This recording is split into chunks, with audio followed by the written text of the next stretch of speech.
Hello there. I trust that those of you who are mothers received honor this weekend, even if it had to be from a bit of a distance. And those of you who are students and are finishing the school year or maybe even graduating from school this year, that you're finding ways to do so with great adjustment to the plans, the expectations, the desires that you had had, some of the rites of passage that you were depending upon receiving.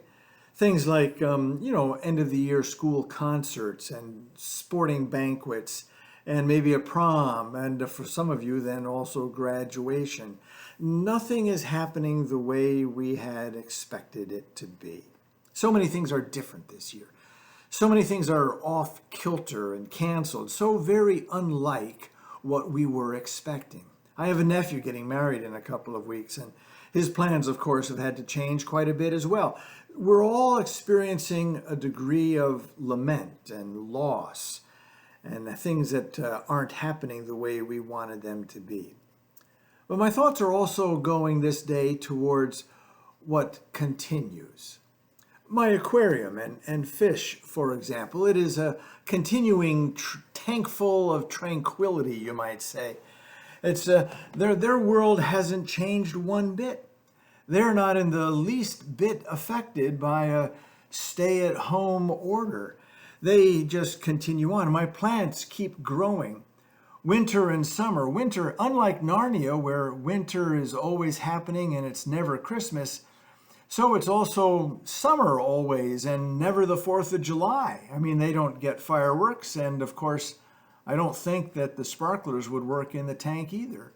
But they just continue on. Things really don't change for them. They don't really change at all. It's been a bit slow coming this year, but spring is on its arrival time. But spring doesn't know anything about our stay-at-home order. There are at church, at the end of the parking lot, these beautiful pear flowering trees that bloom gloriously in the spring. And they are doing so this week, and they are oblivious to the fact that none of you will be there on Sunday to see them and to marvel at their glory. And we have birds at our bird feeder. They come and they go as though they've never even heard of COVID-19, as if nothing has changed. Several times this week, we've seen male and female rose-breasted grosbeaks at our feeder, and they're reassuringly oblivious to the whole pandemic.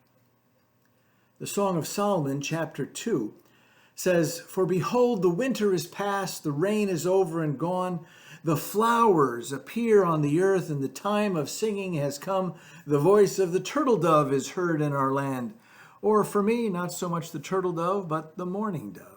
It's springtime. It's the time of the year for planting. I planted from seed a number of plants a few weeks ago, a little over a month ago. I started a whole bunch of petunias. I started some marigolds and some annual rudbeckia. I think I have some basil going again, of course. And I have 3 different kinds of peppers. I love peppers. And I have 3 different kinds of tomatoes. You have to have paste tomatoes for sauce and for salsa, but then I also have, some heirloom tomatoes for eating. And they're doing fine, and they'll all be happier when things get warmer. And farmers have been out planting their corn, even in these very cold days, because in the coming days, when things get warmer, those seeds are going to start growing. And there is something this year that is especially good about all these things: the tranquility of an aquarium, the seasonal appearance of birds at the feeder, the flowering trees, and the farmer planting corn, anticipating the summer growth. These things all happen as if they are completely oblivious and unaware and unaffected by how all of our lives have been so significantly changed in these last couple of months. And there's something good about seeing seeds grow and seasons change just as they always do, and that these things continue according to God's plan. Psalm 74 is a psalm in which the psalmist is lamenting so much trouble in his world, and that all this trouble has come his way. And then he recognizes that as if all he can see is trouble, then he realizes that then he can see the stability of God in creation.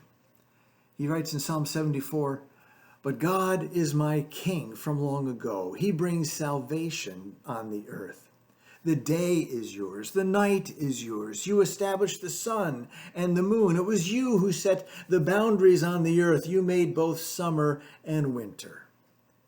So friends, amid all our trouble and turmoil, the psalmist gives us words to express the reality that God's creation is telling us who's really in charge. And that is calming. That's comforting.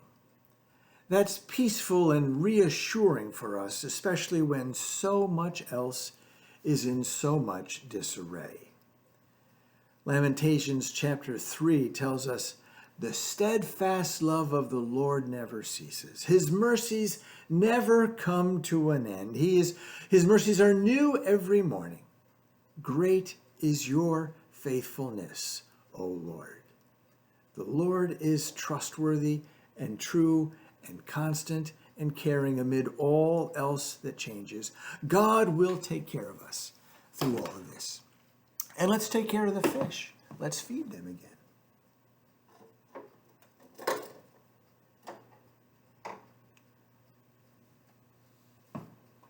And as they begin their dinner, we know that God, of course, is taking care of us too. So friends of Jesus Christ, the peace of Christ be within your walls and within your hearts. And we'll speak again soon.